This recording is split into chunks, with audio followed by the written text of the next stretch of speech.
And recording in 5, 4, 3, 2, 1. Hello, everyone, and welcome to Dicewise Entertainment's channel, The GM's Cut. Today, we are live streaming for the first time in a long time, The Man from Osirion, Mummy's Mask. What are we doing? Have we heard controversy about this? Yes, The Man from Osirion is a double series. It's a podcast, it's a vodcast, it's a live stream.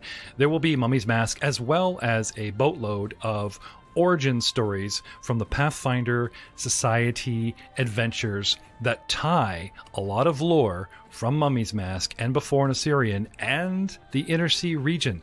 Taldor, Cheliax, it's all connected through the Pathfinder Society, and you'll be surprised what NPCs of the past and our other stories will influence our player characters in several of our other podcasts. So if you guys are really down for the entire Joss Whedon Avengers, Thor movie, Ant-Man movie, Iron Man movie, the entire picture, we suggest you listen to our up-and-coming podcast, vodcast stream, the Foul Play Podcast, where we will be playing and streaming Hell's Rebels as well as Hell's Vengeance. But today, we're in the desert. Oh God, Frank, how long has it been since I pitched you Mummy's Mask? Years and years and years. Well, we're finally here on a Sunday afternoon, bringing you a snippet, a taste, a pilot. In the house with me today, as you've just heard, is Frank Hamilton. Hey, everybody. And who will you be playing today? What are we doing today? Who are we playing?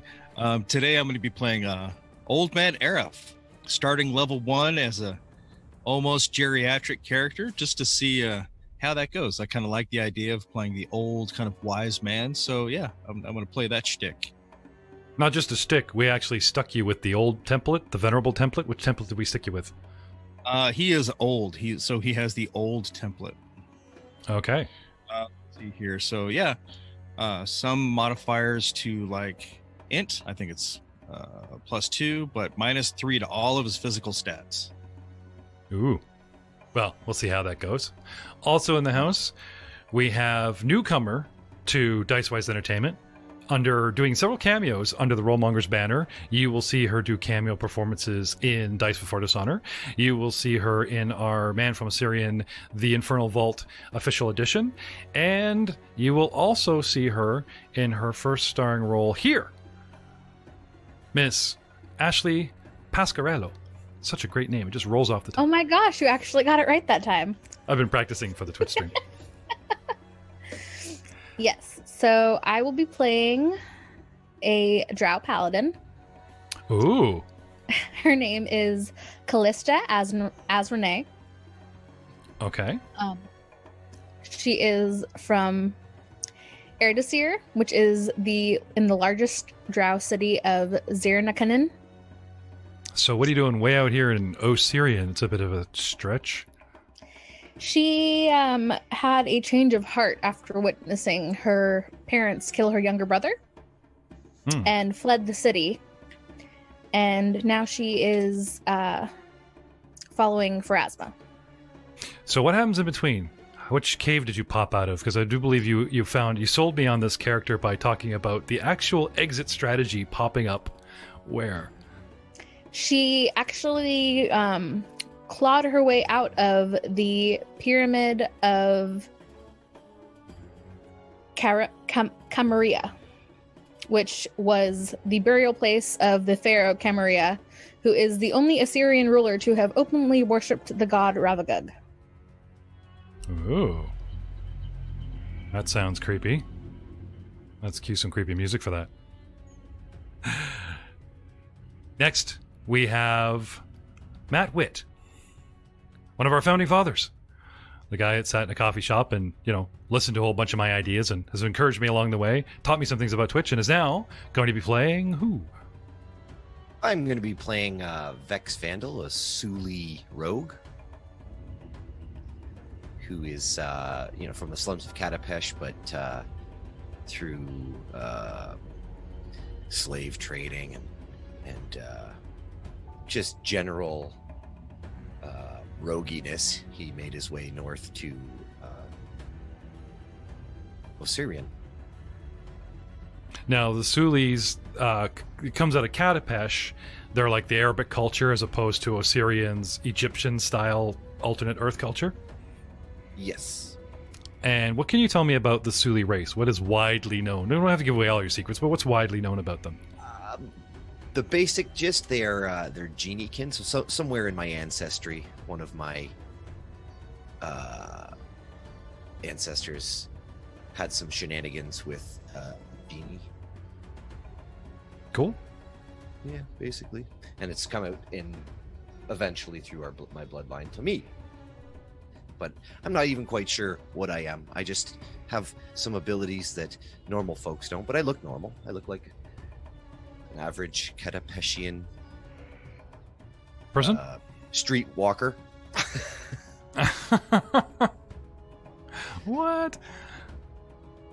All right. I'm just filthy. Oh, I see. Okay. I gotcha. Yeah, not like red light district streetwalker. A street urchin, maybe, would be a better term. I don't know. Anyways. No, that's cool. Very, very, very, very cool. And last but not least, now, Ashley Florence couldn't be with us today, but you will see cameos from her as well. You will see cameos actually from many of the Rollmongers extended cast, but this is a bit of a separate project. But today we have Ryan Messina. Hello. And what are you playing today? I'm playing an android paladin. What? Yeah. What? Crazy. Madness. It's supposed to be Pathfinders or something. Yeah, really? Well, obviously, that is something a little bit too interesting. So we're actually going to get into Ryan's character as we play. Because why are we dropping an android in the middle of Osirion? Seems like a little bit of like, hey DM, can I play my Sword Exalt or same thing? And it's completely murder hobo circus. No. We have found several interesting ties to a Starfindery universe, shall we say? I mean, look at Iron Gods. Pre-Gap, spaceships are happening. They drop out of the sky. Androids are there. So we're wrapping sort of a little sub-story to go along with our Mummy's Mask podcast so that we are not like the regular Mummy's Mask podcast. Now, are we sticking to core AP? Yes, we are. We are running Mummy's Mask in this instance of this vodcast for Twitch audience and recorded for YouTube and hopefully later an actual podcast as well to go with the regular Man from Osirion stuff. But we're actually going to get into side reasons, sub-reasons, subplots, and solid roleplay of why a Drow, a Kelishite scholar, a Suli vagabond, and an android paladin would all eventually end up digging in the dirt. I mean, you were there. Our Ruby Prince, Pharaoh Kemet III, why, not 7 years ago, opened up Sothis to all foreign trade and said, go out into the nearby desert, into the Underdunes, and have at the pyramids that suddenly popped up.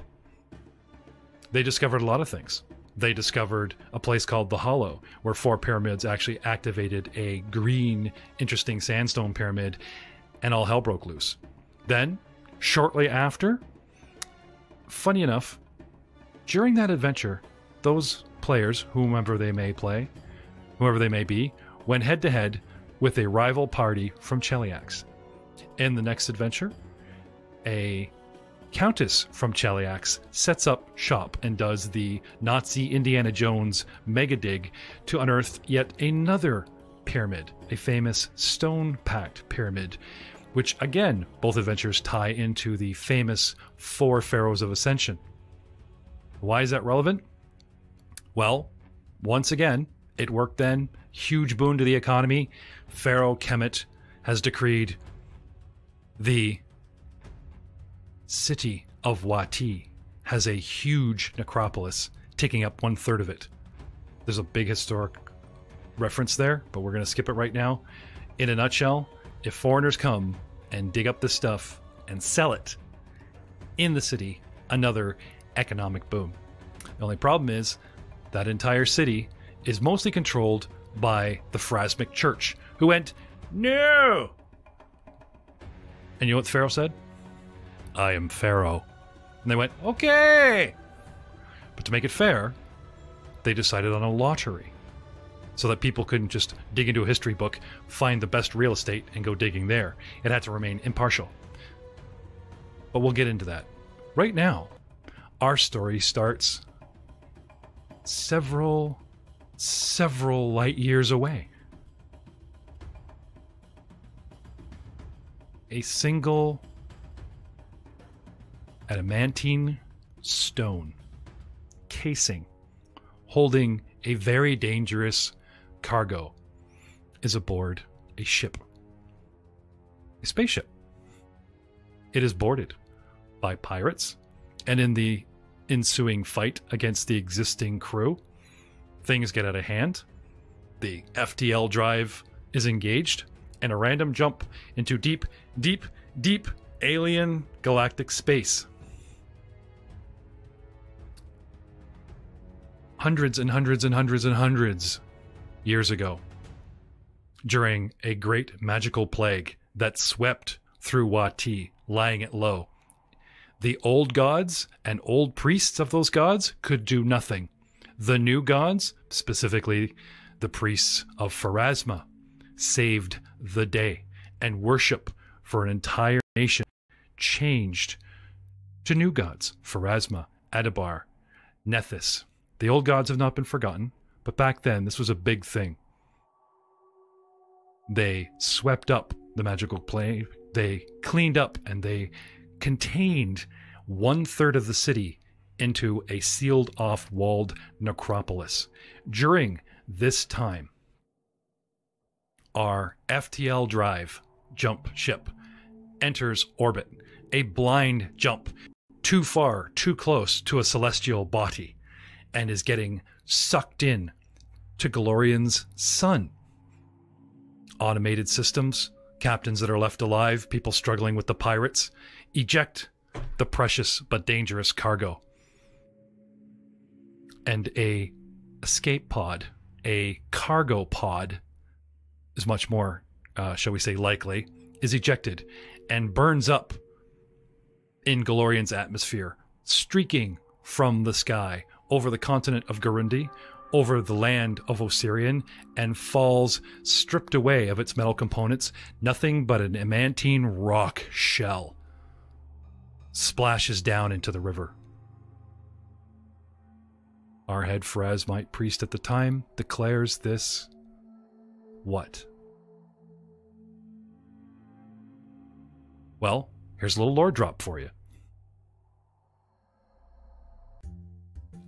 It's interesting you would ask about that. Pharasma's needle stands proudly now in Wati's necropolis, greeting mourners as they come to entomb their loved ones in the famous burial sites. 1700 years ago, while the Pharasman priest Nifu Ships began the process of rebuilding the city, along with the sealing away the dead parts of the city from the living and consecrating the necropolis, a stone fell from the heavens and streaked through the sky. It plunged into the waters of the river Sphinx. Nifu decreed the celestial event as an omen of favor from the Lady of Graves, and had those workers retrieve the stone from the riverbed. Stonecutters toiled for decades to sculpt this piece of meteorite into a capstone for the obelisk set into the city's necropolis, and as a symbol of Pharasma's blessing over the city of Wati. Interesting thing about history and lore, ladies and gentlemen, what is written by mankind, and it is from their perspective. The truth? Well, that's my job as your GM, to shed a little more light to a broader audience. What Master Arf says is true. It is written, and it is the events as they viewed them 1700 years ago. The adamantine stone was pulled from the river, dragged into the city of Osirion, and made a monument to the goddess of fate, and death. And atop this monument, it sits and has sat for 1,700 years. Until recently. Before the Pharaoh decreed 7 years ago, before the events of Wati that we see now today are about to unfold, even adamantine, as strong as it is, the hardest stone, starstone, known to glory in mankind, eventually withers, erodes, and is subject to time and the elements. Eventually, the tiniest hole, the tiniest minuscule crack. It does not help that the masons of the time took a large meteorite and shaped it, chiseled it into a peak pyramid and stuck it on top of the spire itself, mimicking the actual spire that the Lady of Bones lords over in her domain. But that's another story. For right now, a tiniest crack could let something out? Not likely. And yet, in the time we're mentioning now, 1, 10, 100, 100,000 microscopic nanites in a swarm crawl forth in the middle of the night, crawl down the spire, across the sands, over and under the gates of the wall, and into the city, seeking something. Also 10 years ago, alive in the city streets, the sun is high. A young Suli is running through the marketplace. Guards and merchants alike chasing him. "Stop! Thief!" they cry. The young boy dashing amongst the crowd. Ha, hoo, ha, yeah. You'll never catch me. But unfortunately, as trying to acquire a meal, wealth, trying to survive, like all desert street rats, eventually he is caught. Punishment for thievery in Wati is severe. The boy's hand is cut straight from his wrist, without remorse, without hesitation. Wailing in agony, they immediately take their grim trophy to the center of the actual marketplace and string it up amongst several other thieves' hands. It is actually considered lucky to open your stall near this post full of grim trophies, because the punishment for stealing is as such. The boy shoved aside, left to bleed and bandage. Pulling strips of rotted clothing from his person, bandaging his pain, bandaging his anguish. The young lad had not made it this far without having a certain will and determination. And it is that will and determination where he crawls himself to recruit in a nearby alley. Seeking shelter from the desert sun, realizing that he erred, and realizing that his fate has far turned, shall we say, a lot more grim. Pharasma, they say, goddess of fate and death, can be impartial. And yet, if she designs someone's fate, that certain events must unfold, or perhaps chooses someone in the moment, is for scholars and priests alike to debate. Now, an hour later, delirium sets in, blood loss staining the boy's stump, whining in pain in a dark alley. Something finds him.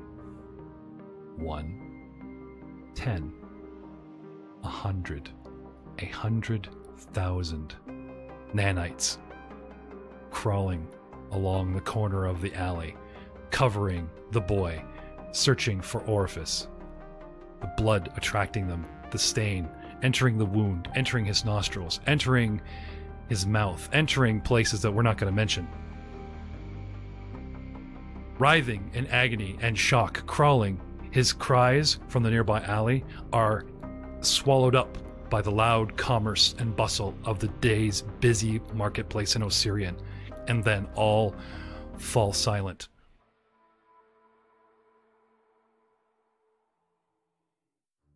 Years later, emerging into the hot desert sun, a lone woman escaping her fate, clawing her way out of a pyramid in N, makes her way to a river, a new life, extremely light sensitive, an upside down world to her with a scorching orb in the sky. Water is nearby, water is life. Exhausted, parched, and near death herself, a lone drow female lies on the brink of fatigue, exhaustion, and death. And again, whether designed by Pharasma herself, mere chance, or fate intervening, a river priestess finds her, tends to her, and introduces her to a city life where, to survive, she quickly learns the common language and is inducted into not a Pharasmic priest order, but this strong-willed, even-tempered woman is inducted into a paladin order, the Voices of the Spire, the militant arm of the Pharasmic Church,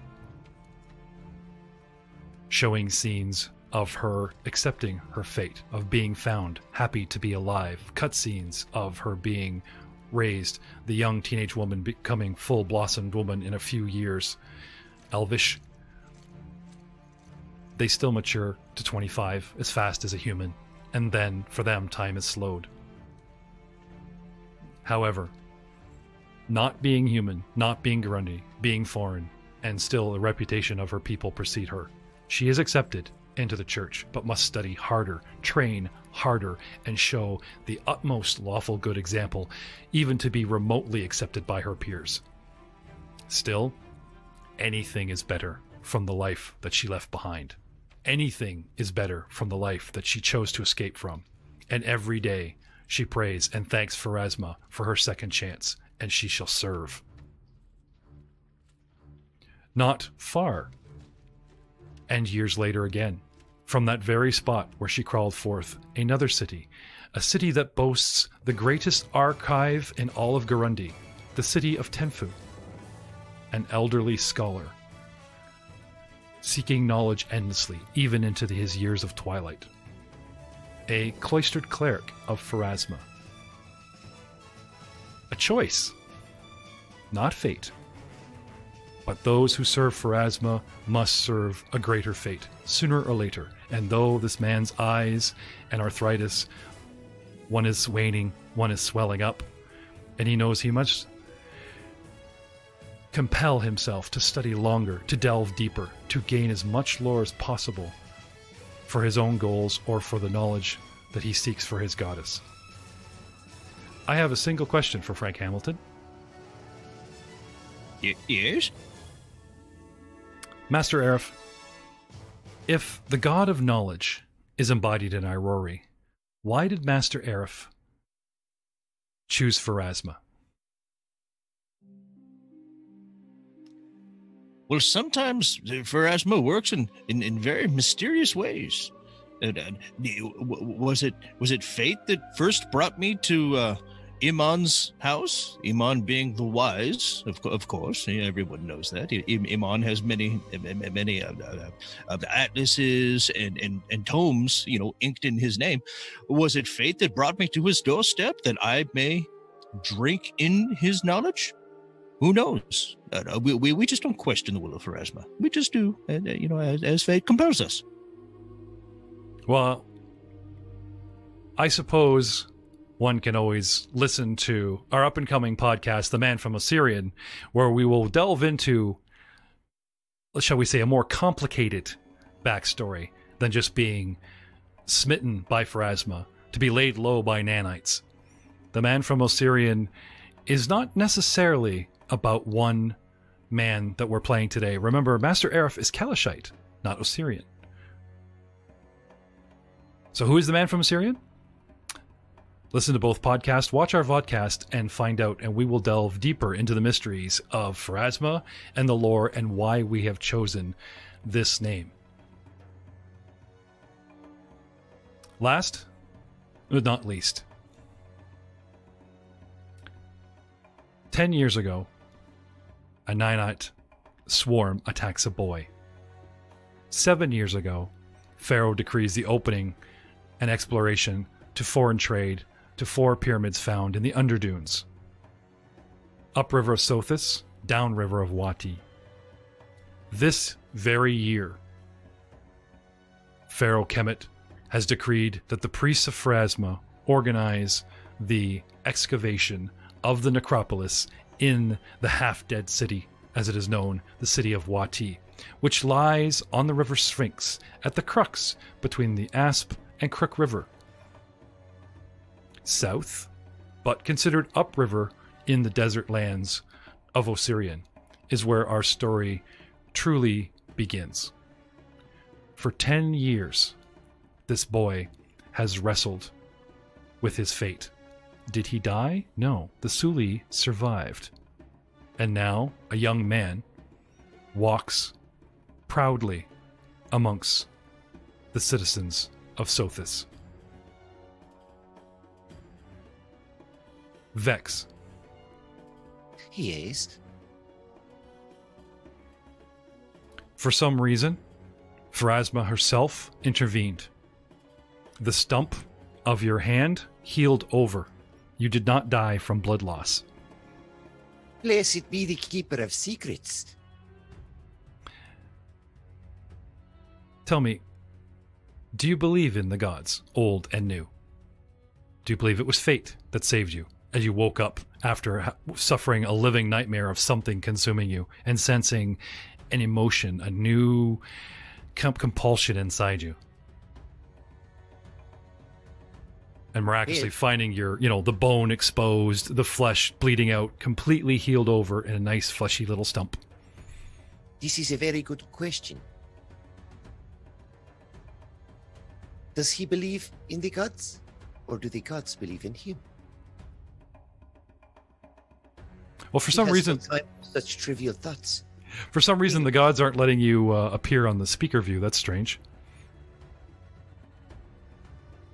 Do you have your? Yeah, can't see you. Well, my video is on. Okay, well, look into having speaker view, because while you're talking, it's supposed to switch to you, and you can only see me. I do have it set to speaker view. Okay, that's strange. Moving on. Show must go on. Walking the streets of Sothis, you catch word. Everyone is exciting.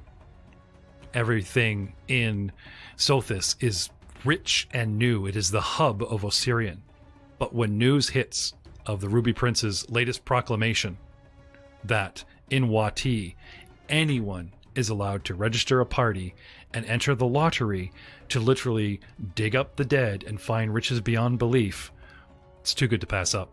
Word spreads from Sothis, the capital, where the Ruby Prince's self has decreed such a law, spreading outward 360 in every direction, and where our paladin Dro emerged years ago, Temfu, where our master Arif, cloister cleric of Pharasma, currently is studying, and Wati itself, where both the voices of the Spire worshipping Pharasma and the priesthood of Pharasma have recalled both characters to their ranks.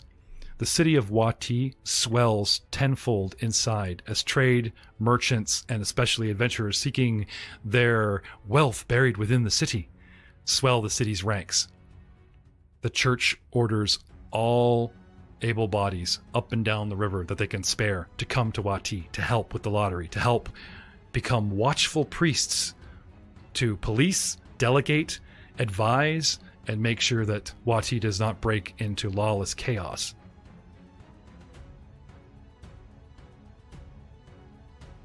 Getting on a boat, making your way upriver. Vex is one of many, starry-eyed. All who head to Wati this year have one thing in mind.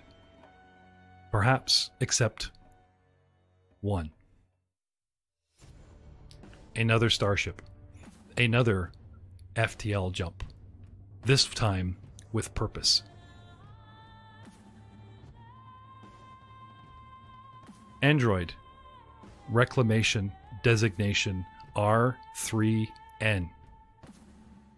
The ship's autopilot system has dumped you into a solar system with a single solar body, and third planet from the sun is where a beacon has been signaling into deep space for the past 10 years. Your organization has asked, or should say ordered, you to reclaim a dangerous alien, nanite, sentient, hostile, shall we say, assimilation program that has turned itself into nanites and has gotten free. It was being transported years ago and thought lost. The only way to contain this thing is in solid rock in a capsule. And if that rock and capsule is breached, also within said capsule is an emergency transmitter, sort of a bing, bing, bing, bing, jailbreak. It is transmitted for 10 years and has taken 10 years for that signal to reach space where your people and your android line work. They dump you in a ship. They send you out retracing the beacon. Best guess, and unfortunately, like the last ship, you were pulled out of FTL way too close to the solar body. Beeping, alarms, emergency signals go off like mad.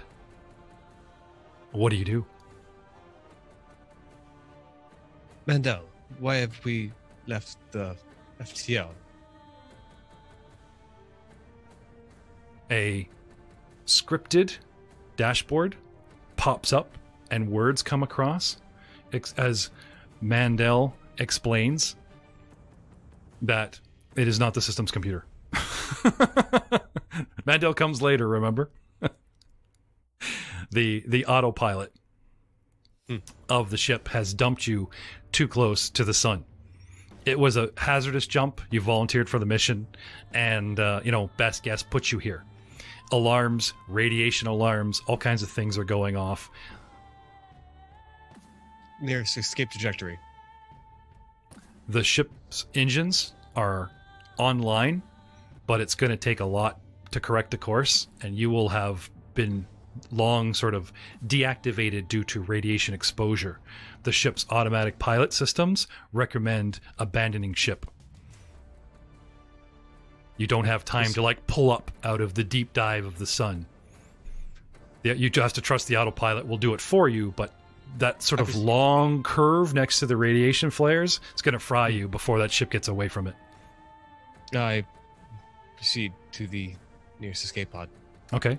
The nearest escape pod is actually a landing survival pod. It's not just a jettison tank that gets you off ship. It is actually equipped with certain functions to survive on a hostile landing surface. A Mandel pod, which, luckily for you, contains a mechanized, artificial, nanite distribution exobiological lander unit. Or Mandel for short. You jump in, you pop the hatch. No, wordlessly.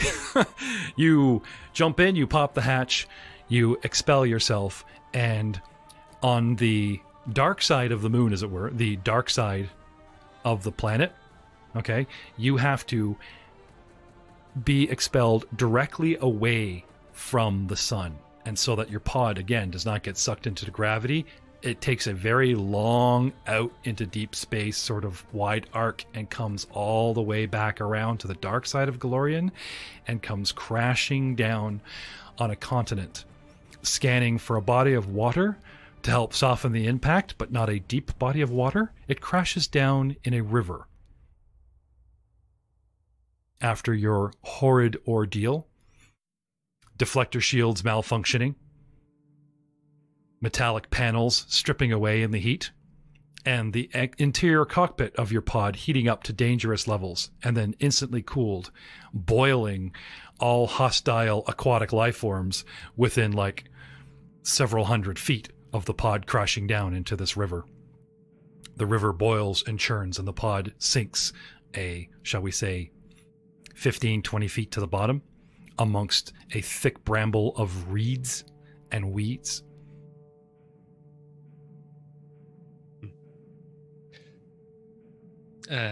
Check some of the instruments, see how badly damaged Okay. we are. You have sustained, I wouldn't say significant damage, enough to be an annoyance, but the pod remains intact. Systems can be recovered and eventually come back online. Your energy cells and the reserve cells to manufacture items as well as life support are fully functional. However, any sort of landing gear, unfortunately, is malfunctioning, so you can't sort of like, the pod would land and then little feet would pop out and it would erect itself up into like a little tent house.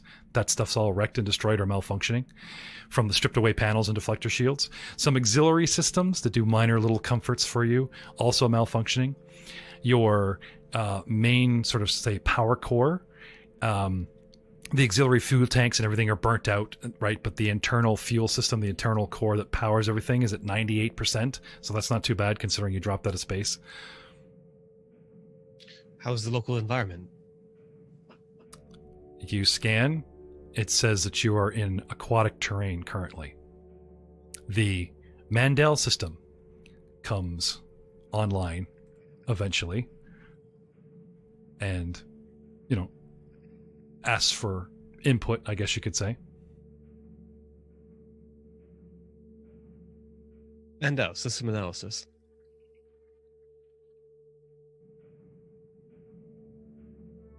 Running diagnostic. Down.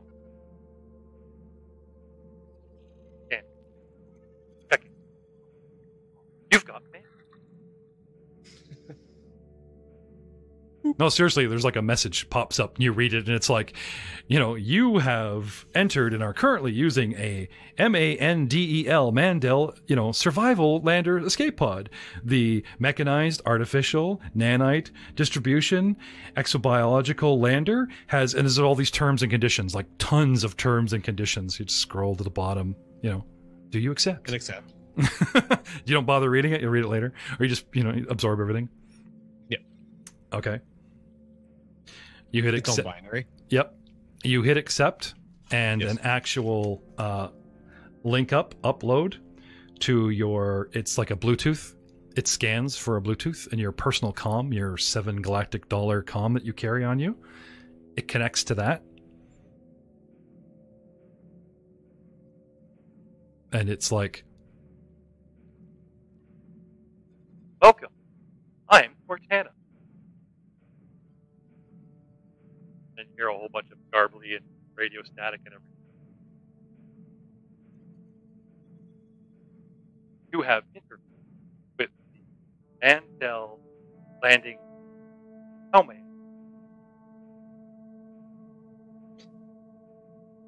The environment past the aquatic immediacy. Information. You are 7 meters depth of aquatic terrain, flowing, approximately 20 meters wide, approximately sedimentary ground 1 meter below landing. Atmosphere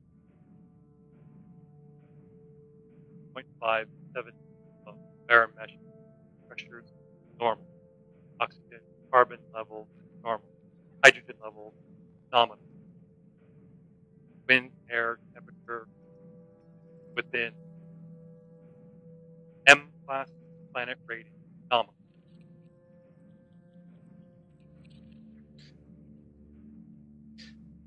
Excellent. Any nearby habitats? Life signs? You hear the sound of a compartment detaching out exterior of the pod, like it's the pod's launched something. Pulling back from the scene, a small hatch opens and like a little robot pod kind of like just floats up to the surface and just pops up floating there. Little tiny aerials pop up and, set out radar, scanning, some high tech for this world, but like very nominal, boring scanning systems, very basic stuff for the tech that you're used to. It is a Mandel unit. Well, it's designed for like ruggedness and harsh conditions as opposed to like really high-tech finery. You're not going to be whining dining tonight, that's for sure. That's what you need to eat. Or sleep. Or subject to fatigue. Anyway, it takes a moment or 3 to gather a bunch of data. And then finally starts giving you a sort of like, again, it's more like a printout in front of you on the screen as opposed to just telling you into the earpiece. Yeah. Shows you like a very 1980s green grid video game topographical map and an indication of where your pod is and showing lines that show the river and how it's laid out into a fork and how upriver you've crashed, like 320 meters from a settlement, which it's scanning like a couple thousand life forms.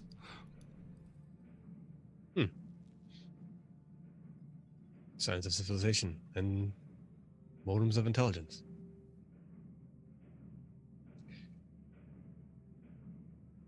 Resources of cash, I'm assuming, are located in the settlement? It's not able to scan its level of technology, but it can scan for a couple of basic things, like is there an FTL drive? Is there like a reactor core nearby that's, powering a city? It can scan for the beacon, the reason you're here. It can scan, like very simple, Nice. Where's the heat? Where's the magma? Where's the this? That kind of thing. Okay. Where's the radio waves? Is this place giving off radio or any kind of signal? So I'm getting like a lot of zeros. Is what Yep. You're saying. Oh yeah. Radio 0. Biomagical thermal 0. Nuclear 0. Also, there is something else. It scans that there's some kind of interference in the air, and it's not sure what it is. An unknown alien interference, like a biometric energy wave. It's pulsing, and it doesn't know what it is. Can't identify it. This is scan for our target. Okay. It gives you coordinates, and it claims to be contained deep within the settlement. The beacon. Carry on with local analysis. Okay. Attempt to discover what the interference is. All right. The scene pulls out as the android sits several meters below the surface of the water, taking in as much knowledge as the limited Mandel survival system can gain him. Moving across to the city itself, we pop the surface, shall we say, and learn that it is nighttime here in the land of Osirion, that Wati lays mostly dormant, that in a very short few days' time, if not on the morrow, the hustle and bustle of excitement in Wati will reach a limit that has not been seen in 7 years. Several hours pass, and just before dawn, a single figure emerges.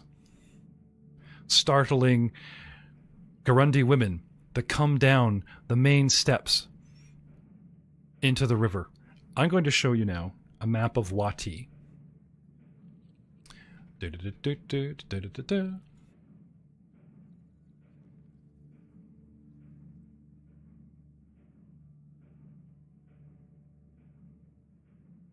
Feel free to, fill the dead air with chatter, boys and gals.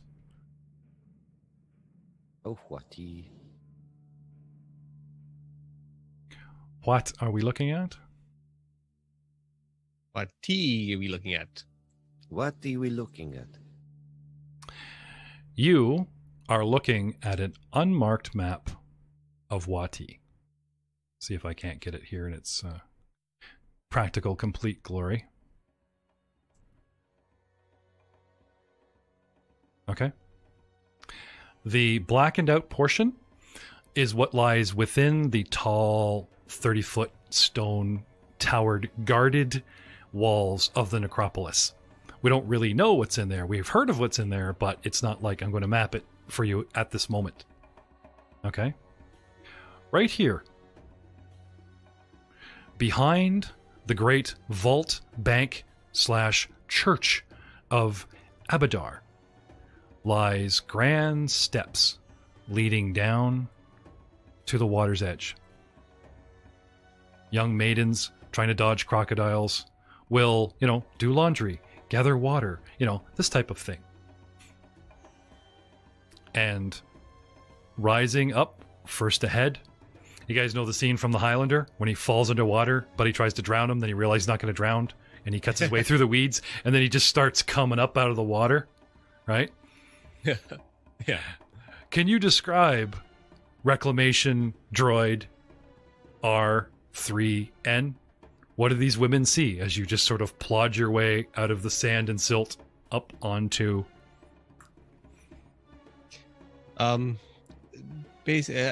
Average height, 6 foot, medium build, but the main thing stands out is it's very shiny armor, and it's form fit, so it's very smooth. There's no work marks on it, and on my back there's a giant square shield with symbols and numerology on it.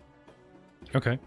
If you were to think in Pathfinder terms, like obviously this is like space tech armor or form-fitting armor, right? What's the closest thing? What's the closest, like leather armor, scale mail, plate mail? Like what would their consciousness perceive? It's like, what do they think? It's obviously alien, fancy, or different looking, but their brain has to assimilate to something going, well, he's wearing this. Banded mail. Banded mail, okay. Yes, with a tower shield. Okay. And do you have anything unusual, like aerial radio sticking out of your backpack, or an unusual hair color? Are you bald? Do you have a helmet like Judge Dredd? Do we see your face? Do we see your skin color? Do you look like a guy, a girl, a giant space lizard? What do you look like? Well, kind of like just a normal dude. Crew cut hair.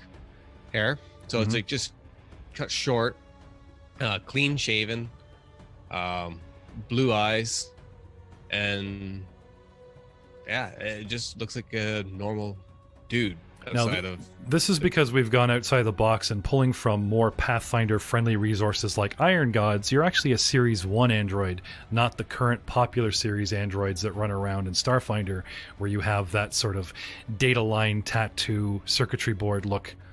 Oh, I have that, but I need to get tuckered for that to happen. Okay. There are abilities that I have which use my internal nanite reserve, which will then trigger me showing signs of circuitry. Okay. So, unbeknownst to android designation R3N, he walks upon sacred ground. These steps are actually a shrine to the river goddess Wadjet, the very same priestesses that rescued our Drow Paladin, who turned her religious sites onto Pharasma as opposed to Wadjet. Now you think you're saved by a priestess of Wadjet, you would, join their order. But the priestesses of Wadjet believe that river is life, and they roam the river's edge looking for wanderers, travelers, or whatever. They give aid, they give the good word, but they're really not a Bible-thumping mythology type of priesthood. They know who saved you, and they help you on your way kind of thing. It's more of a Salvation Army thing than a now that you've been saved by the church, here's the hat, and listen to all of our sermons kind of thing. So as time went by and our paladin discovered Pharasma, I guess we'll have to ask her personally in the future why that's the church for her. But going back to the scene at hand, the steps you walk upon are holy ground, and priestesses as well as women doing certain things in its waters, always the risk of crocodile attack, freak out pretty much I mean, you don't pop up and go like you were swimming or whatever. You just silently, methodically, purposefully emerge from the water, eyes dead ahead, scanning everything in front of you, and just walk towards them so they all react and back off and stare at you. They don't scream away in panic or whatever. There's a lot of stuff, weird stuff walking around Wati these days, but you certainly startle them. R3N. Yes.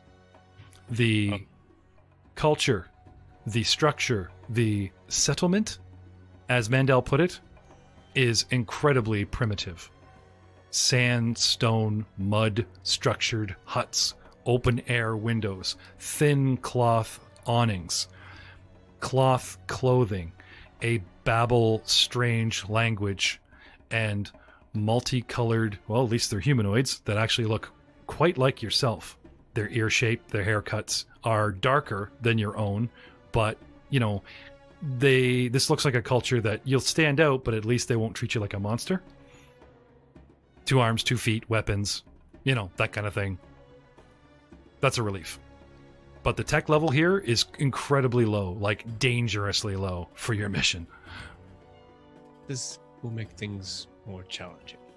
However, considering what your prey is, the nanites will probably have just as rough go, because they would seek out electrical current. They would seek out heat sources. They would seek out electricity, which means tech. They would find the closest source and try to meld with it, try to control it, try to take it over, try to, you know, spirit in the machine, as it were. This planet isn't wretched then. It helps to serve to contain then. Possibly. Now, this is just one settlement. I mean, you've seen planets with grand cities, then there's slums, and then there's like the outskirt desert waste kind of thing, okay? It is very, very cool this morning, and as the sun comes up rather quickly, and everyone's hurriedly doing chores, trying to enjoy that happy, it's warm now before it becomes scorching hot, as you continue your footpath up to what looks like a massive temple of worship. Now, being a paladin, you understand a religious structure when you see it. How it's organized, how it's guarded, how the people all act in a sort of a reverent, downtrodden program kind of style of mannerism. This you understand. You're not sure what god they're worshipping, but he's definitely a shiny god, as this place is, you know, shall we say, stands out in superior architecture and superior dress, weapons, and clothing of those that guard it, you know, as opposed to adjoining buildings.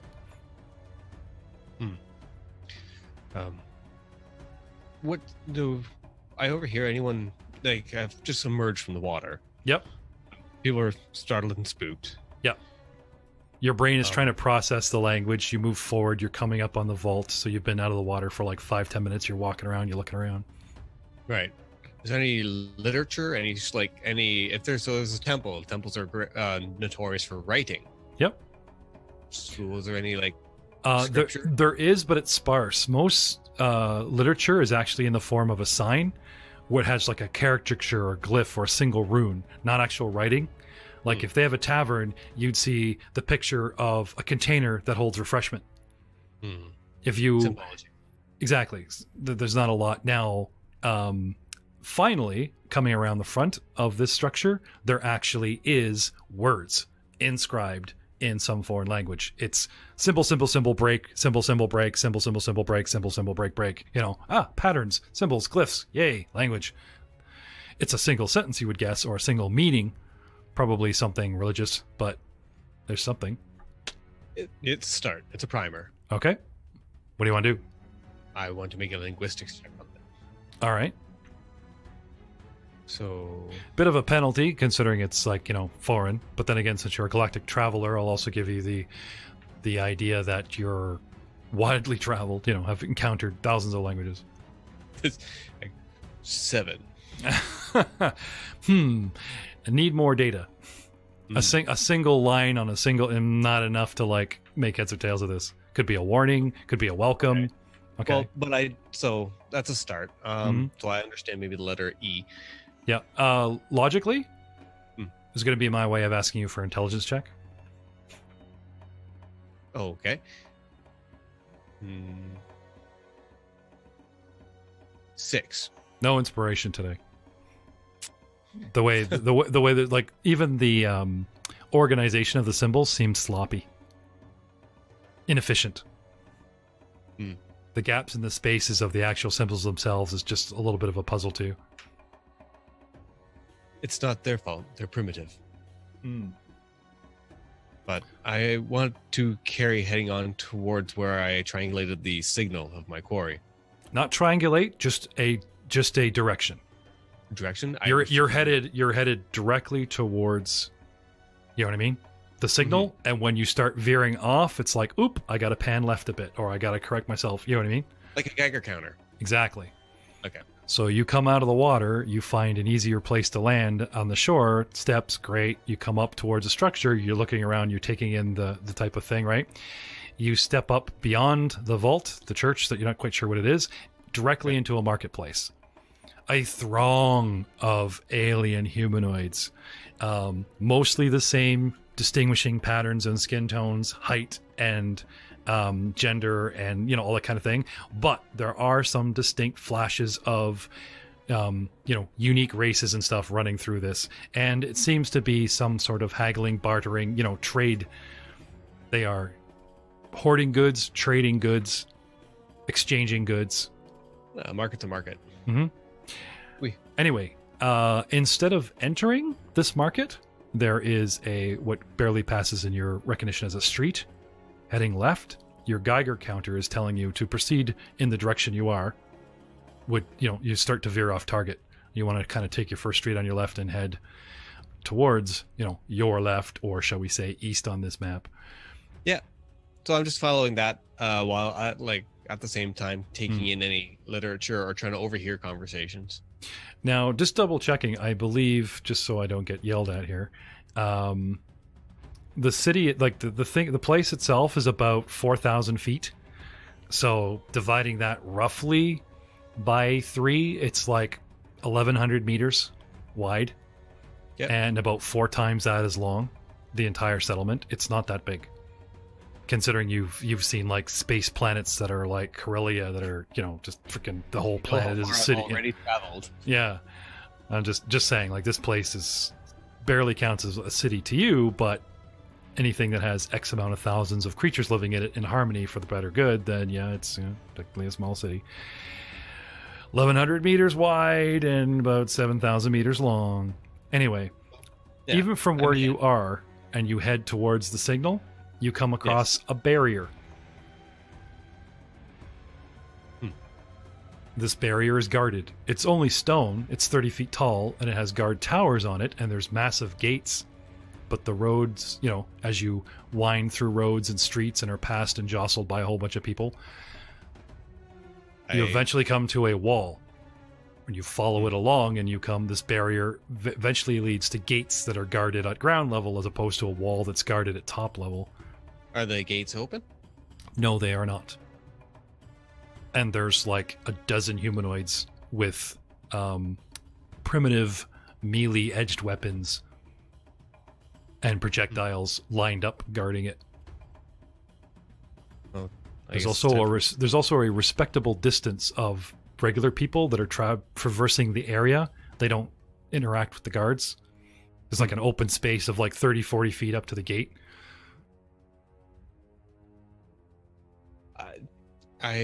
Is there a guard who looks more guardy than the rest? Looks more guardy? More guardy? Has more stuff? Can I have an intelligence check, please? Sure. Now, I don't suppose you have local knowledge. I guess we could get some interesting use of that. Yeah, or Mandel scans or something, but doing what we can. All right. Their uniforms are... Sorry, first of all, they're all wearing what's barely can be considered armor. But they have a uniform cut to their clothing. And there's no designation on the chest plate like you have, where you actually have your designation number or any extra shoulder pads or better looking helmet or all those things in galactic space that usually make for a commanding officer.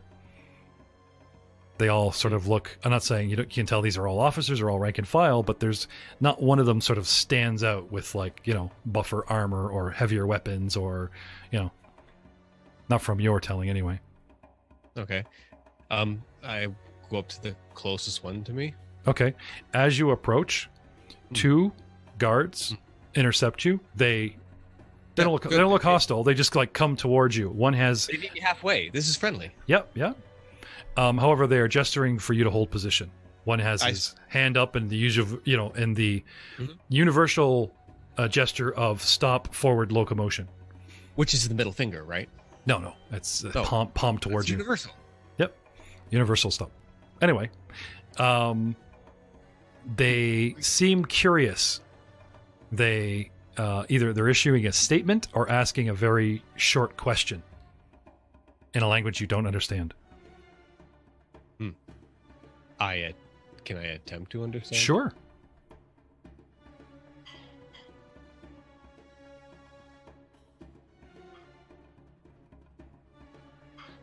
14. 14. Okay. The first one just speaks gobbledygook, and they wait for an answer, and you just stare at them. And then he says something else, and then the one beside him sort of motions at him, like taps him on the shoulder, and switches language. And with a 14... Now, let's talk about difficulty of language, basic of syntax. You're going to have to pull off some pretty cool rolls. This is not a hard language. It's almost what they would call universal common here. And for you to the gate, I'm looking for 15. So how about this? A D20 can be broken into a percentage. 20 goes into 105 times. So 1 on a D20 is 5%. 20 on a D20 is 100%. So doing some, really silly basic nerdiness, okay, 14 is 70%. So I will relay what I believe is 70% of the message so that you don't have to like meta and like I tell you the message and then you just try to understand 70% of it. Sure. Okay. And I will keep this until you actually can speak to people better than like 75, 80 and get most of it. Okay. The guard indicates they want you to stop. They have a question. They want to know what your query is. What do you want of them? And they want to know what you want of them here specifically in this place. Which basically 70% chance of like, why are you approaching us at this gate? What do you want here? As opposed to like, what do you want in general? World peace. You know what I mean? They're very abstract. Yep. They seek your destination and intent. Greetings and salutations. Okay. What do you speak? I have on my character sheet, I have down common and ancient Osirion. Okay. How did we pick up ancient Osirion so quickly? Well, you asked me. How would I know any languages from this planet? Through your linguistics check, learning and then taking ranks in them, or because when you take a rank in linguistics, you get a free language, and then you could have learned ancient Osirion. You follow me? Yeah. Okay. Right. However, how about this? Because you're probably going to read and try to scan and learn regular Osirion or something written down, ancient Osirion, probably before you level.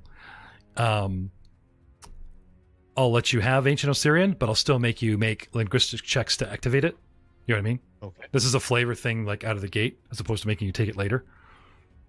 Because likely you will learn the language quicker than a person can. You know what I mean? Does that make sense? Sure. Okay. So holding that rank until Mandel can upload the language for you, or until you can get a serious section of text or a book or something to study and just Android learn it overnight, that kind of thing. Hence, this is why, ladies and gentlemen, I let him put it on his character sheet now. Going back to common.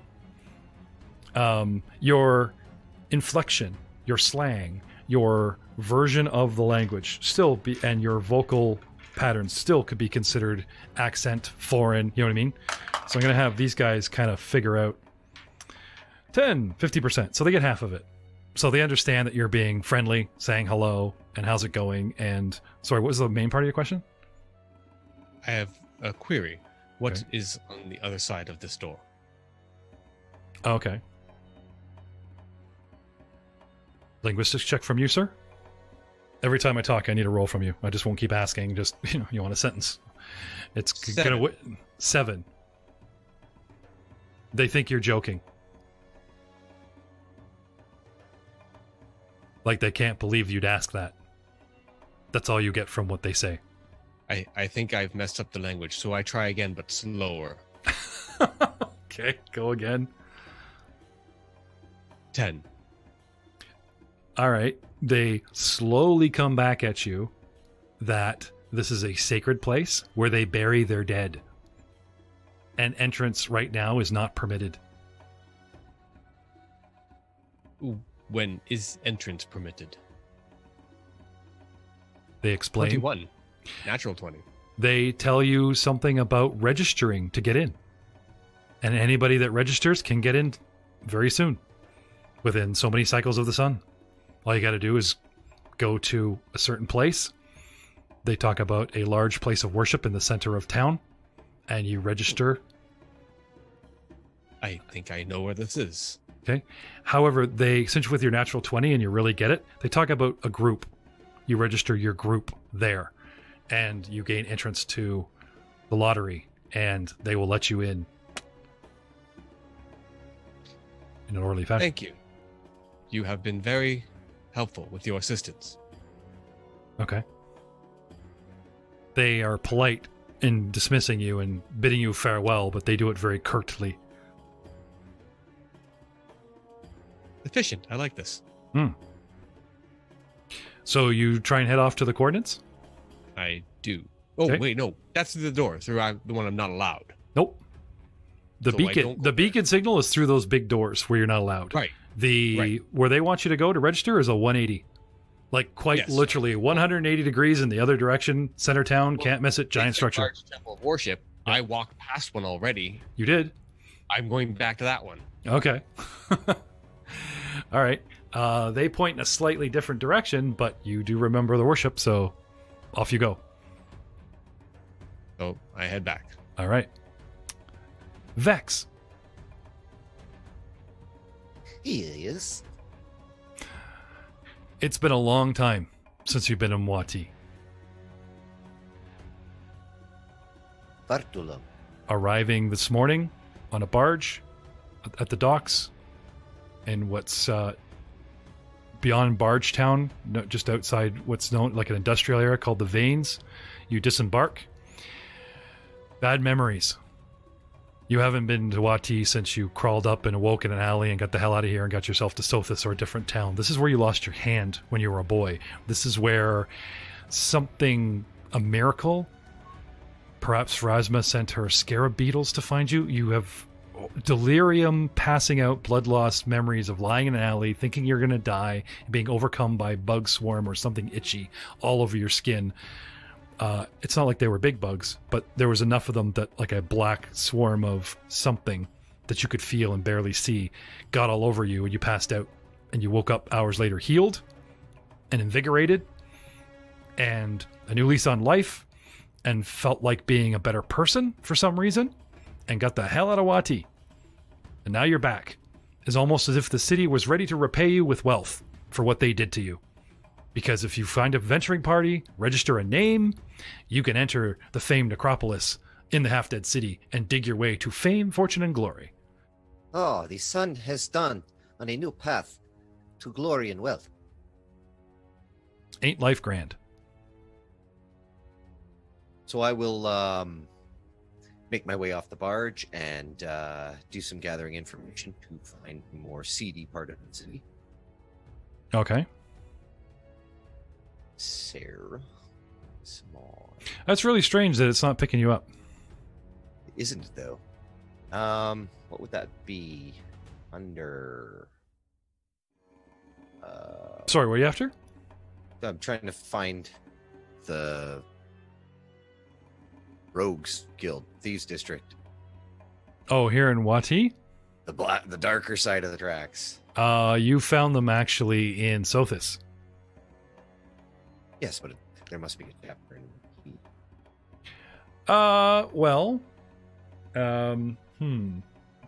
Excuse me. There is the underworld here Can I have knowledge local?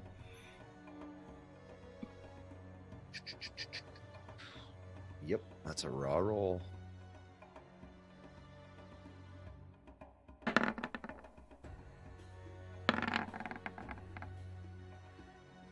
$15. The underworld here is really big on drug running. There is a rather nasty drug that is comprised of the husk of like mummy wrappings and flesh, and they turn it into powder, and they make a really wonderful euphoric drug out of it. And that drug trade pretty much dominates, you know, the underworld here. They don't have like organized like thieves guild because of all the hand chopping. They don't have organized like, you know, gambling and all that kind of stuff. Everyone just kind of does that on their own. The only thing that's sort of gotten organized and is run semi-organized by anything even closely to a gang more than a guild are a group of individuals that, well, they snort mummy. It's really nasty. It's horrifying. It's horrifying. It's embarrassing because I have the name on the tip of my tongue. The Silver Chain. Okay. Is the name of the gang and group. And these buggers snort something far worse than pesh of your homeland. Well, sorry, they sell it. And they set up shop here because, and obviously they, you know, smuggle it out of a necropolis, which is full of interned dead. Now, not every mummy is a mummy is a mummy, okay? The way Osirion bury their dead, at least in Wati, is they go through a mummification process where they remove the organs, they wrap the body in specially alchemy-treated linens, and they inter their dead in sarcophagi and stick them in a sacred room. As opposed to like burying you in a box in a coffin 6 feet under and leaving you for worm food. Okay, anybody that's not undead, you know, doesn't have to wake up and be horribly cursed. That's sat there for X amount of years, can be used to be the ground zero substance of this drug. Okay. Well, I don't think I'm really into drugs, so I don't know if I would search them out specifically. Okay. But I probably would stop by the marketplace and see if I can replenish my coin stores. Sorry, replenish your what? My coin stores. Oh, you mean you're going to go steal from the very market that has that gruesome pole full of hands? I bet your hand's still up there. Let's go find out. Hey, there's my hand. No, really, this was mine. You're just going to... Seriously, you go seek out... You go to the middle of Sunburst Market? And... I will go seek out my hand. Okay. Yes, Imagine the irony. What's he stealing? He's stealing the hands from the thieves that we cut off for stealing.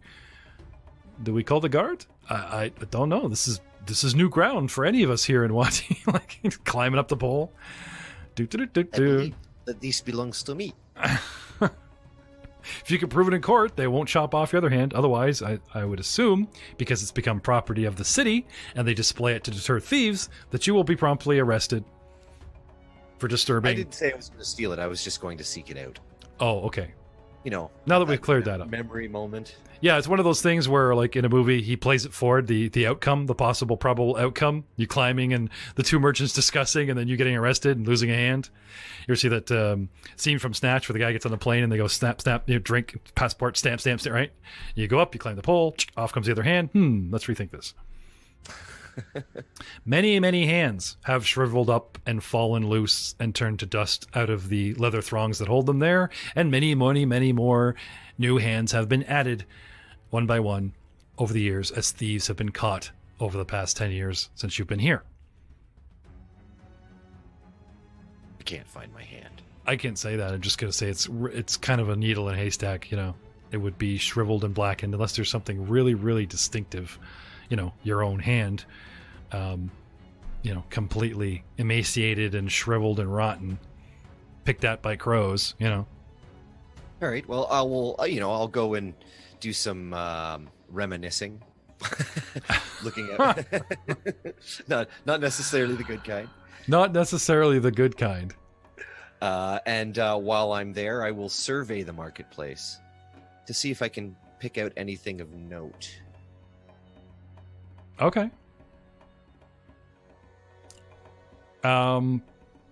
Times have changed, you know. The things of note are all the foreigners. Place is just packed with foreigners coming and going and going and coming. What about guard presence? Oh yeah, it's actually increased from what you remember 10 years ago because of all the, you know, all the pickpockets and such that come out to try their luck with all the suckers, and hopefully the extra throng of people to hide and cover up their, you know, your old signature job, as it were. That's still my current job. Okay. You just been moving around. Old habits die hard. All right. Okay. Yep. Have a gander, and I'll take my time to do it. Find a nice place. If there's like a watering hole or a well where there's people gathering, I'll walk up and wash the dust off me. Yeah. All right. Taking everything in, there is a it's on everybody's lips. You know what I mean? Like, people are talking at the proverbial water cooler. You know, it just can't be helped that, you know, anybody is talking about the Pharaoh's decree and partying up and, you know, wanting to get in on this action. The market hustles, the market bustles. And you spend the day reacquainting yourself to the city that betrayed you so many years ago. R3N. It's not long and several rolls, shall we say, that you find that you're at the wrong temple and they direct you to the right one on the other side of the marketplace. One of the most interesting features about said marketplace is what's known as the Golden Pond or Golden Lake that's adjacent to it, right in front of the Grand Mausoleum, which is the temple to Pharasma.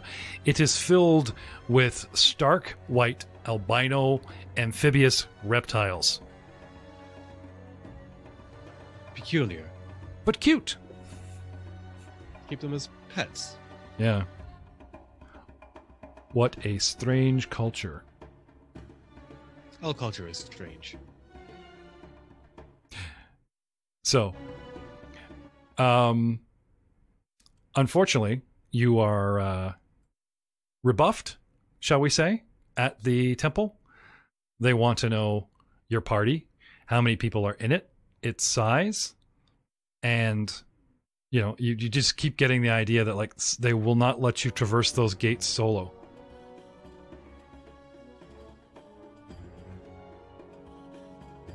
Where would one acquire a party? That's up to you. Amongst the local populace. That's what the priest says? Mm-hmm. That's what you... Like, it takes you quite a while to, with the back and forth and the rolls, and let's say you take 10 and take 20 on linguistics, you know, he writes it out for you and, you know, this kind of thing. Did you want to inquire about purchasing texts for language?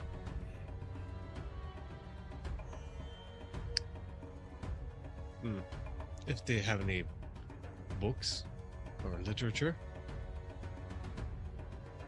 Yeah. What do you have for currency is the big question.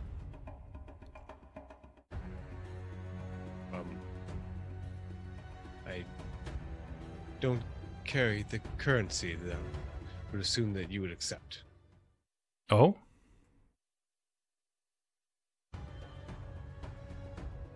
So what are you going to do? No money, no bookie. Would I be able to read your holy text? That's even more expensive. I do not wish to take it. They'll preach at you for free, but would you like to enter our Acolyte program? Disrobe, put on this white gown, and step to the left.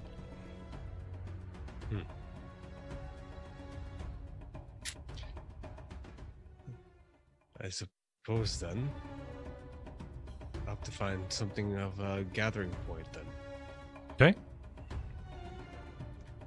Can I get you a little bit more in the mic here? I'm messing around with ambient music and failing horribly. Sure. Also, I noticed the spotlight isn't changing to you, so if you guys don't see yourself popping up in the spotlight, I need you louder and closer in. So what was your final decision?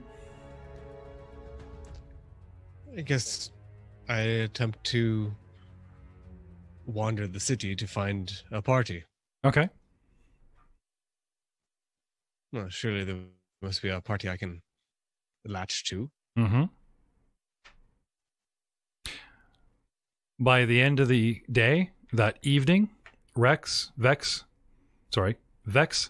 you come to the same conclusion. You need money to register. You need more than 2 people. You need at least 3 to enter the compound and have a legitimate party name, or they won't let you in solo. Whether it's for, for whatever reason. All these rules, always with your rules. I must find somebody who would be willing to delve into these dungeons with me. True. And I'll look to see if I can find the closest watering hole, as in cantina, bar, pub. Yep. Schmoozing at the inn takes some time. Yes. Spending the day wandering the streets. Luckily, our droid doesn't fatigue. However, are you susceptible to heat damage? Like the blistering sun? The sun just gets hotter and hotter and hotter. We get to noon, and a lot of people bail, abandon the streets kind of thing. Traffic gets really low. And then when we get past meal and siesta time, again, commerce picks up again. This planet seems to have a 12-hour sun cycle, let's say, or 18-hour sun cycle where you have, 24 hours for the planet to go around. And Well, heat stroke causes exhaustion and fatigue, and I'm immune to both of those. Okay. But you're not immune to fire, heat damage. No, fire bad. Fire's still okay. always bad. Because fatigue and exhaustion are a condition, but out too long in the sun in medium or heavy armor, you can actually take non-lethal damage from actual heat. It just starts, melting your systems, and you take non-lethal and you got to repair, and it's a saying. So be wary of that. And you walking around in the sun all day, you sort of become conscious of this is really not good for my internal diagnostic systems. Anyway, funny enough, with the sun going down, a lot of people, 90%, disappear off the streets. They all haul up in their little structures and dwellings. It's much easier to move around. And you would suspect a lot of crime and villainy and ne'er-do-wells start, making their way out and about. However, you do realize that after seeing very primitive light sources for warmth, because the night gets cold rapidly here, and, for light, guards and people, carrying burning sticks over their heads, just to see, let alone stay warm, how easy it would be to get in there at night. But the local laws dictate you must have a party and register. That is true. And you, I would assume, are a lawful good paladin. Yes. Okay. Thank you. If there's a lawful way to enter, I will lawfully enter. All right.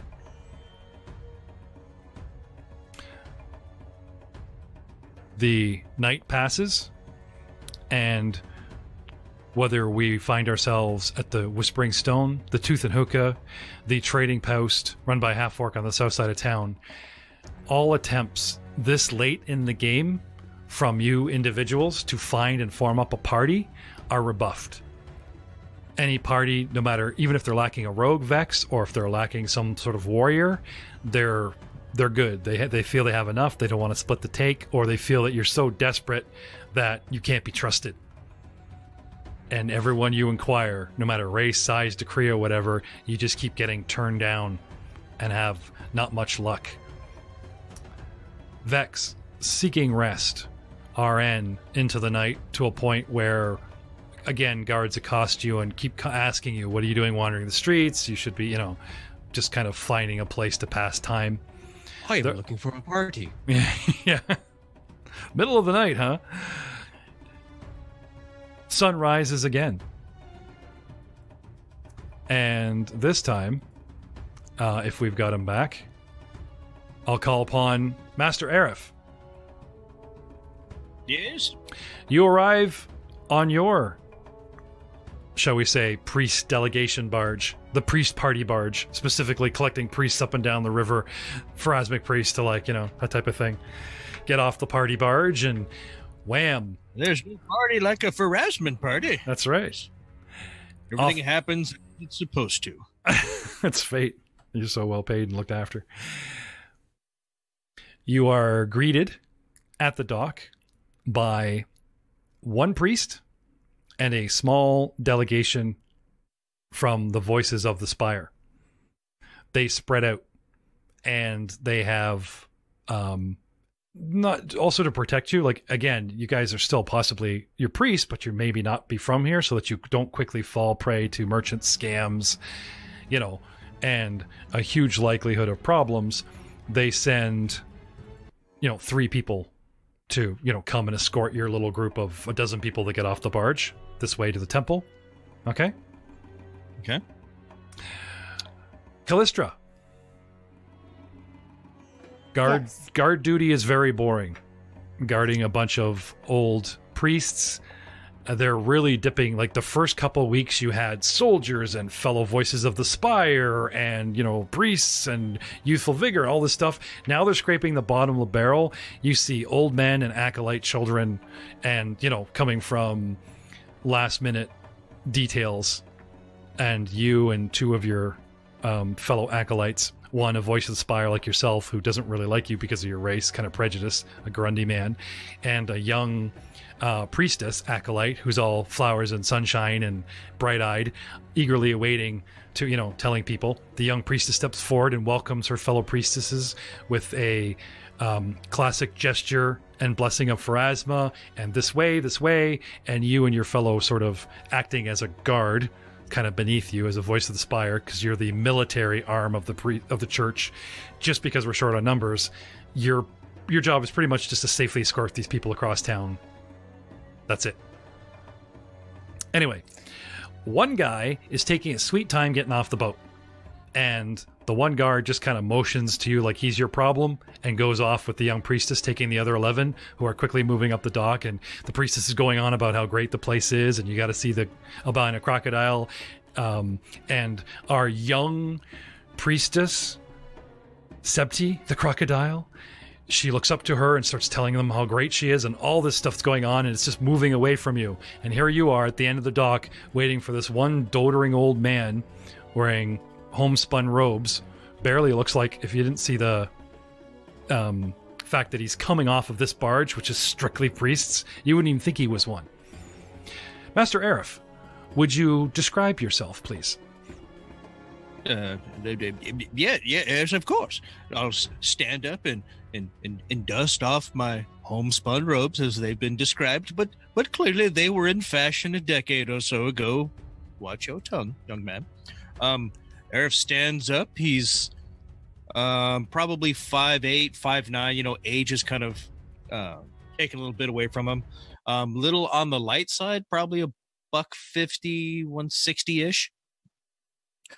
Physically, you know, he looks like an older Kelishite man, you know, and arms and legs are thin. He's got a big white beard. His hair's a little sparse on top. Eyes are a little, you know, sun faded, but, you know, deep dark brown. Skin is super deep dark brown as well. Gets up and gathers up his satchels of extra books. You know, you can't leave home without those. You know, he's not really looking up, paying attention, just that the boat has stopped moving. And as he's a little unstable on his feet, he reaches out for someone to take his hand as he steps down off of the boat. Okay. Callistra, would you describe your character and what you're wearing today, what he sees as he looks up, motioning for your hand?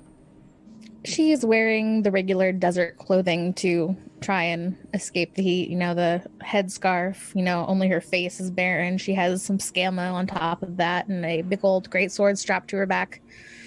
You can see little strands of white wispy hair and pink eyes and dark skin, but that's about all that's showing. Now, you said earlier you have this sort of dusky purplish hue going on. Cool. So she would reach forward and take his hand. Welcome to Vati. Do you require assistance? Sheriff takes the, I assume, gloved or gauntleted hand, if you're wearing armor. Yes, thank you, young man. And kind of lets the words kind of trail off. Looking at your skin. It's almost like he's trying to remember something, and then his eyes light up a little bit. Oh, by the gods, I haven't seen anything of your particular make. He waves a hand kind of covering your shape there. But I've read something about the dark-skinned creatures. Yes. And Ijab Brill's tome of unlit places. This is not where you belong. I'm not sure if you're aware of that. He steps off the boat and kind of surveys. I belong here far more than I ever belonged where I came from. Well, this promises to be a rather unusual journey, I think. Pharasma must have things set forth for me. Now, Pharasma nods. Pharasma's nodding like mad. Two of you alone on the dock. The paladin of Pharasma meeting the cloister cleric of Pharasma. Fate ensues. Big silent nods from the gods. Sorry. Please continue. He gathers up the rest of his stuff and, still has your hand kind of in his. Now, let's show me to where we'll be staying tonight. I have so many stories I'd love to hear from you. Absolutely. This way. Out of the gate, seemingly indifferent if not insulting, the old man eventually comes around to being rather polite, and I would say it's almost endearing, Callista, that a priest, someone that you'd expect to be set in his ways, is actually rather tolerant if not curious about you, and he seems earnest about it. You find that is a welcome change. Yes. It takes a while to get this doddering old shufflepot across town. You know what I mean? You find yourself spending a good half an hour more with him, just getting him shuffled across town in the early morning, and he prattles on about this and that, and he doesn't strike you as a know-it-all, just somebody that just loves knowing things. And as many questions as he has, he gets excited. He points out and asks you, did you know about the vault of Adabar? Did you know about these albino crocodiles and rumors? And he always seems to have quotes and reference a wealth of knowledge. Eventually, the two of us come to the steps of the grand mausoleum itself, the largest structure in town, the most ornate, if not overly gauche and golden like the Bank Vault Temple of Adabar. 3 religions dominate the landscape in this side of Osirion. Pharasma, Adabar, and Nethys, god of magic. 3 new gods have entrenched themselves in lore and history and politics and economics here along the river in the last 1,200 years.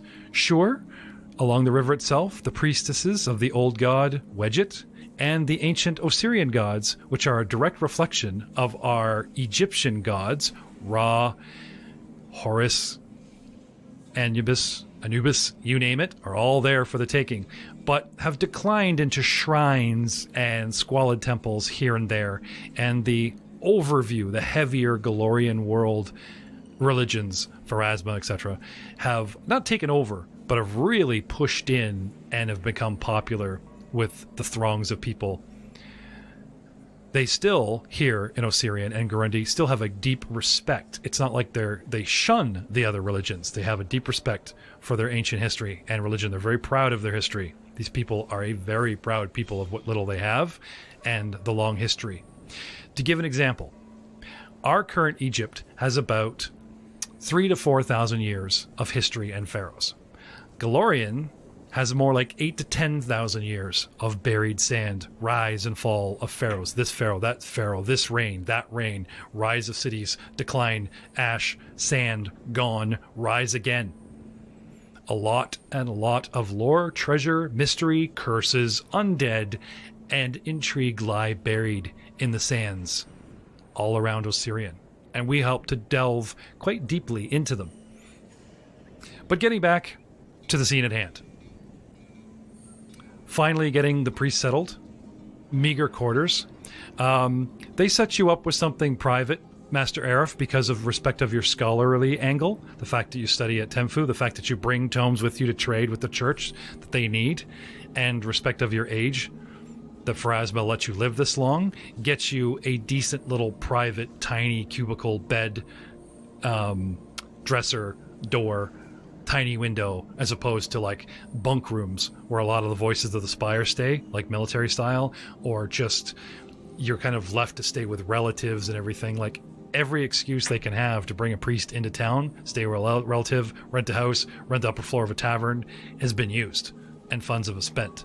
This is a huge, huge event where the head priestess herself is going to oversee a lottery wherein registered parties of adventurers, you soon learn, will try their luck, be drawn, be given directions specifically to certain locations that they are allowed to have a sort of gold river claim stake of land, a stake claim that's their building to explore and nobody else's.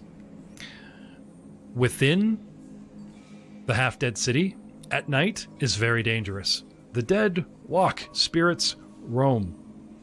The place is feared as much as it is respected, but during the day, that's when they open the gates, or they will soon, and let the Vargent parties run around in there like Halloween trick-or-treating. The voices of the spire and the priestess will have a military watchful presence roaming around, making sure that people don't, disrespect and ruin years of history. The 3 tenets, which we will tell the public, you quickly learn. I'll skip over them now because they come out to the public soon enough. In a very special speech, you learn the priestess has planned. But you can guess what's coming. They don't want people in there dumping bodies, flipping coffins, looting, and getting the heck out. They want everyone, barely leaving footprints, respectfully honoring the dead, taking what the dead no longer need, and selling it openly in the market so that the economy can boom once again, and they just are leave with their gold and their stories.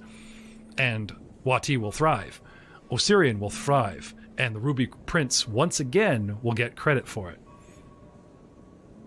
The Phrasmic Church is a little torn on this. Both of you realize that when you put so many of our order in one place, 2 separate orders, one militant and one holy, there is tension. Everyone gets along, everyone's excited, but we have work to do, and there is still that undercurrent of tension. You can both sense it. It is not the church's idea to let all these foreigners come in and carve up a sacred place that we were responsible in history for saving. We wiped out and got rid of not just a plague, but a magical plague. And you guys, your forebears, were responsible. And our solution is a living monument, still present in this day. So to Pharaoh have a whole bunch of hoot tourists come in and rip it up is very offensive to a lot of the brethren, and there's a lot of mumbling going along, though there's the proverbial teacher or the proverbial, shall we say, higher ups going along telling people to curb their tongues and fall in line, and even amongst yourselves. Vex. Ren. No one's biting. However, on the next day, you hear word that they've put a pool together. And if you don't mind sort of taking what you can get, you'd be allowed to, just random leftover people have inserted their name going, I will party with anyone. Here's my registry. Here's my credentials. But you'd be assigned people from the church. You wouldn't be able to schmooze, sit, drink in a tavern, decide they're the right or wrong people to risk your life alongside. You would meet them on the way to the lottery. Well, my friend, taking what I can get is pretty much my life's motto. Okay. Ren? Sorry. R3N? This would be adequate. It is a party. Okay. You learn of this late in the day. And when you guys get there, you know, all the good people have been drawn. You're at the back of the line. Vex. A very interesting person stands in front of you. His armor of the highest fitting masterwork quality you have ever seen. The metal, it is metal, but it's polished. That must have taken artisans hours. You can pretty much see your face in it. The seams in this armor are so close together, if they didn't actually ridge out from one another, there would be no seam. And the 6-foot-tall humanoid person that stands in front of you has a massive tower shield on his frame and doesn't seem to have the sort of muscle capacity to carry it. It's not really a big guy that's like huge, muscular, you know, he's bulked out because of the armor, and although he moves kind of stiffly, seems to move effortlessly. You know, he doesn't like forward each step in line like all the other armor clanky guys. He just gracefully, almost methodically, just steps forward and waits. Eyes forward. Steps forward and waits. Eyes forward. It almost becomes a dance. You're almost tempted to just kind of like, you know, get in behind him and bust a move or make some fun or, you know, see if you can't do anything. But what do you do? Vex.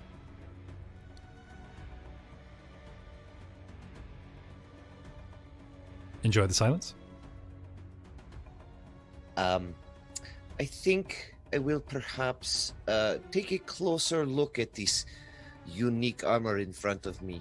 See if I can determine if it is made of some sort of precious metal. I'm sorry, you're going on robotic. Can I have that again? And lean in.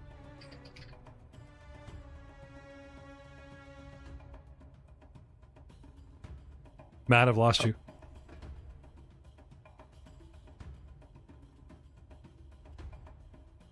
Oh, we seem to have some technical difficulties. Ryan, R3N. Yes.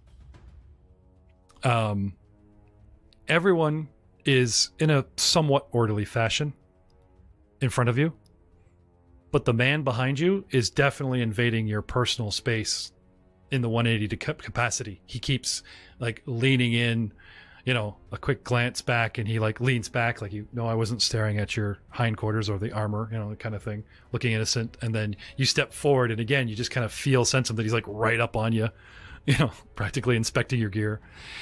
It's kind of expected considering the foreign element that you represent, but still. What do you do? Greetings and salutations. I am R3N. Are you here also looking for a party? Okay. Vex. The man just turns his head, not 180, but far further around than you would think would not hurt a man, and just addresses you right over his shoulder, without breaking stride and without turning.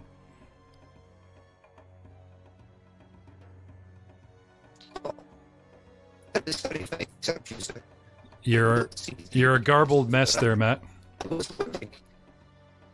I apologize. Technical difficulties on... This is very strange. We never have technical problems from Matt.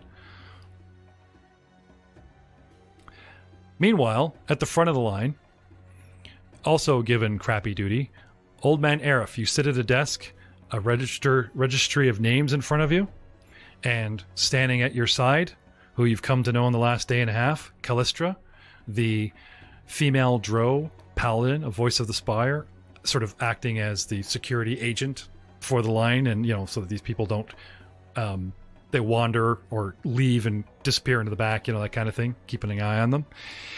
And you're taking names, and you're giving names, and you're giving locations, and telling, you know, this, we've asked this one group of people to go to this building, and the next 4 people go to that building, and, you know, you're kind of in charge of like helping people hook up together and become party members, and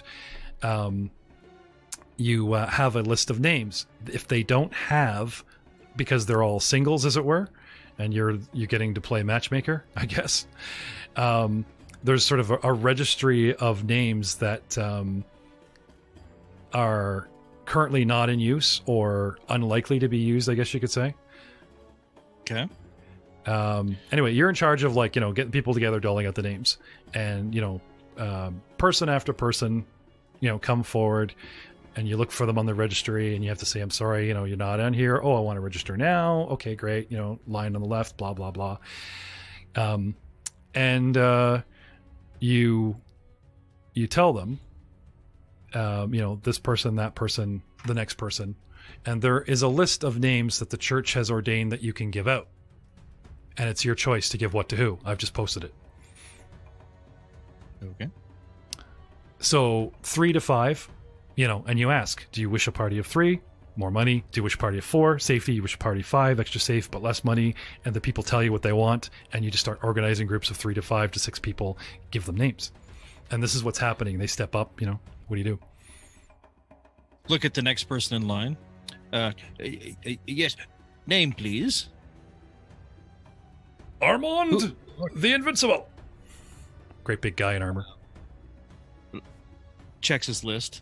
Armand the Invincible. I see. Another reaver of Wati's cultural heritage, I see. Yes. An intellectual giant. Yes, it's all written right here on the scrolls. Tell me. How long are you here for? How many in your party? I'm currently part of the loose registry, my good man, and I believe with my might, no more than 2 others are joining. Party of 3, if you please. Yes.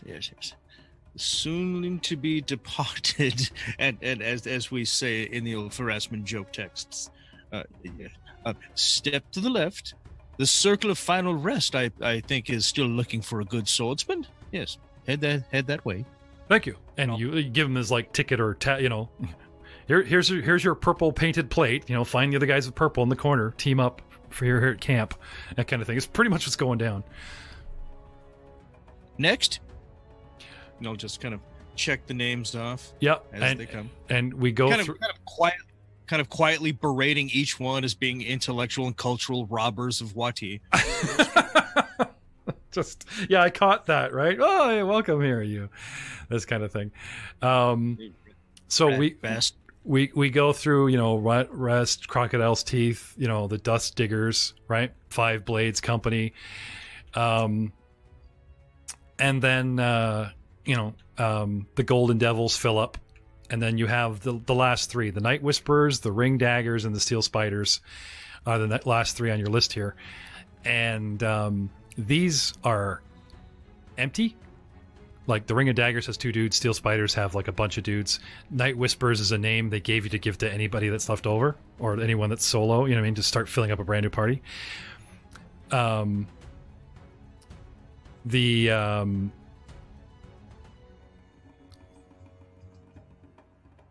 The next sort of person to come forward is a very strange looking man, very stiff in his movements, but wearing immaculate, shiny banded mail. And his common is not great. And what's your name, young man? Another cultural liberator, I see. I am R3N. He doesn't give you a name. He just starts rambling on about something. I'm afraid I don't quite am able to place that accent. From what lands do you hail, son? Far away. Obviously. Do you think if your linguistical inflections were local, I would not recognize these? Come now. No. Let's be honest. From what lands do you hail, son? It's not a complicated question. Callista, you personally know what it's like to be sort of interrogated about personal stuff, and it's really not the church's place. If you care to chime in here. Now, Master Arif, we should not be prying. We're just here to get a job done. Yes. Morbid curiosity. Sorry. Just taking names and doling out these chits is just a bit boring. All right. You said your name was R. What? 3N. That And is my designation. of course. Perhaps he means Arthurian? His accent is so thick. He says R3N, but the only thing it sounds like a name is Arthurian. Anyway, you ask him on it, and he, shakes his head, no, and then he just slowly breaks it down, like tapping the table. R3N.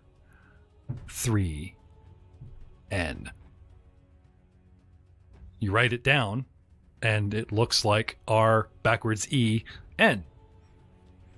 Ren. Yes. Ren. Gotcha. Do you have any personal preferences for adventuring parties? We have just a few open. Slots are filling fast, they say. My occupation is for retrieval. Any who would assist me with retrieval would be amicable. Let's see what we've got here. That's not really a skill set, Master. If you're basically you're gonna go rob the place, I'm gonna go get stuff. 3 or 5 people, 3 to 5 people. How many would you like? Is what he's trying to figure out. Thank you. Yes. Whatever the minimum requirements for a party are. Oh, he's going to need help. The 5 blades, I think, would be your best avenues of success, young man. Callista, the old man's memory is waning. He just filled that 3 guys ago. I believe the only one left is the Night Whisperer, sir. Oh, you're in for a tough road to hoe, young man. But so be I it. do not wish to hope. Yes. So you give him his little chit. I give him his chit. Tell him where he can go to find, his companions within a couple hours. And off he goes. Yep. Thank you for your time, sir. Oh, you're quite welcome. Thank you, and I hope to see you soon. The next young man, Suli, steps up, eager to speak, and before he can give you a name, you find something very interesting on the page in front of you, Master Arif. Looking down. What's this? There's a footnote next to Night Whisperers, and because it's completely empty and not likely to be filled, there's a name. It says Callistra has been inserted into the registry. Same name as your companion. Oh, well, this is most unusual. Callistra, is this you? Why is your name on the list? Certainly not. I'm not entering this. Look down. Maybe it's a clerical area, but your full name is actually written under the Night Whisperers. Oh, I'm afraid no mistakes have been made. Someone has inked your name here on the list. It almost appears as if you're slated to go. It's only been us all day. Who would have done that?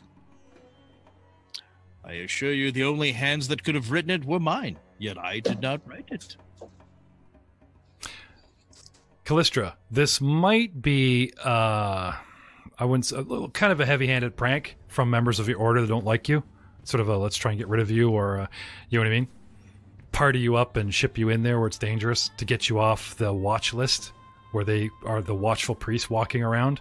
If they can pawn you off an adventuring party or pique your interest, or get you in trouble that you wrote that you actually did something you're not supposed to be.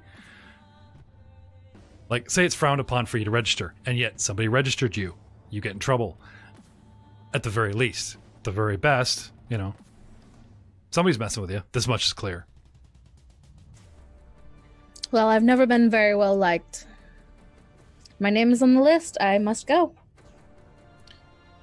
Well, if there's someone is trying to play a prank or something like that, I don't know. You seem mildly distraught that your name's appeared. I say you make the best of it. Sometimes happenstance works out in our favor. If it is Pharasma's will. That's the best part about being a prankster and being in the Phrasmic Order is, you can pull stuff and hopefully your victim just thinks it's Phrasma's will. But we'll find out more next time. Thank you so much for joining us here in the GM's Cut, a Dicewise Entertainment production. We shall delve deeper into the history of each character and how they, whether it's Pharasma's will or their own, come together and eventually enter the lottery in Wati to go inside the half-dead city. Some from far, far, far, far away in their own agenda. Some being corralled, hand of fate. Some here by happenstance. But we hope you join us on purpose next time. Say goodnight, everybody. Good night, everybody. Come back soon.